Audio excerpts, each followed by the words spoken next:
ॐ नमः श्रीयतिराजाय विवेकानन्दसूरये सच्चित्सुखस्वरूपाय स्वामिने तापहारिणे।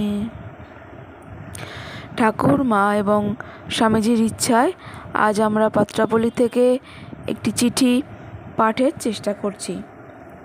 চিঠিটি স্বামীজি লিখছেন বলরামবাবুকে, গোড়াবাজার, গাজীপুর, 14 ফেব্রুয়ারি 1890। লিখছেন, ওং নমো ভগবতে রামকৃষ্ণায়। পূজ্য পাদেষু, আপনার আফসোসপত্র পাইয়াছি। আমি শীঘ্রই এ স্থান পরিত্যাগ করিতেছি না।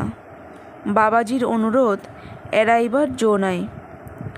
সাধুদের সেবা করিয়া কি হইল বলিয়া আপনি আফসোস করিয়াছেন, কথাটি ঠিক বটে, অথচ নহেও বটে।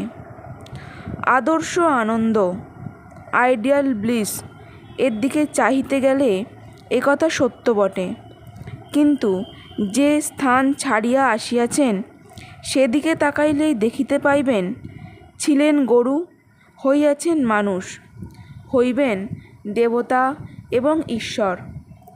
পরন্তু ওই প্রকার কি হইল কি হইল না, এইরূপ উন্নতির আশাস্বরূপ, নহিলে কেহই উঠিতে পারে না।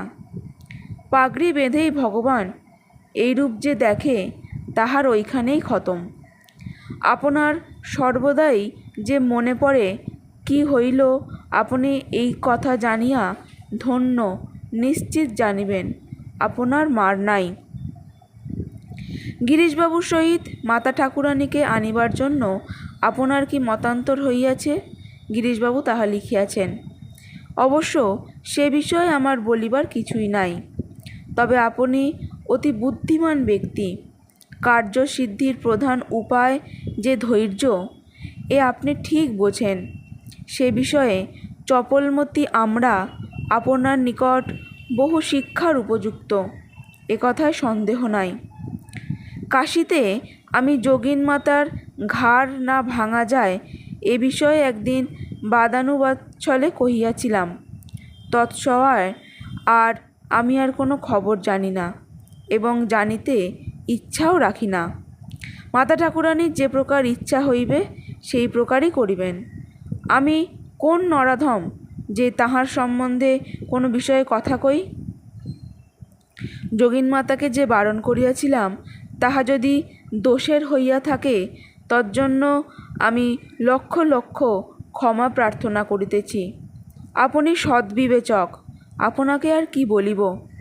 কান দুটো, মুখ একটা, বিশেষত আপনার মুখ বড় কড়া এবং ফসফস করিয়া লার্জ প্রমিসেস বাহির হয় না বলিয়া আমিও আপনার উপর অনেক সময় বিরক্ত হই, কিন্তু পরে বিচার করিয়া দেখি যে আপনি সদ্বিবেচনার কার্য করেন।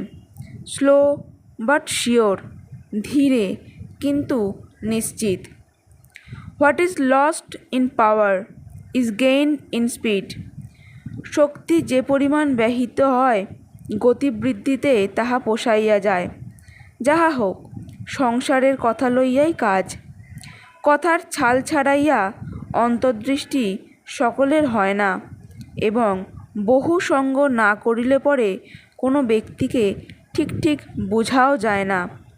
ইহা মনে করিয়া এবং শ্রী শ্রী গুরুদেব এবং মাতা ঠাকুরানীকে স্মরণ করিয়া নিরঞ্জন যদি আপনাকে কিছু কটুবাক্য বলিয়াও থাকে, তাহলে তাহাকে ক্ষমা করিবেন। ধর্ম দলে নহে, হুজুগেও নহে। গুরুদেবের এই সকল উপদেশ ভুলিয়া যান কেন?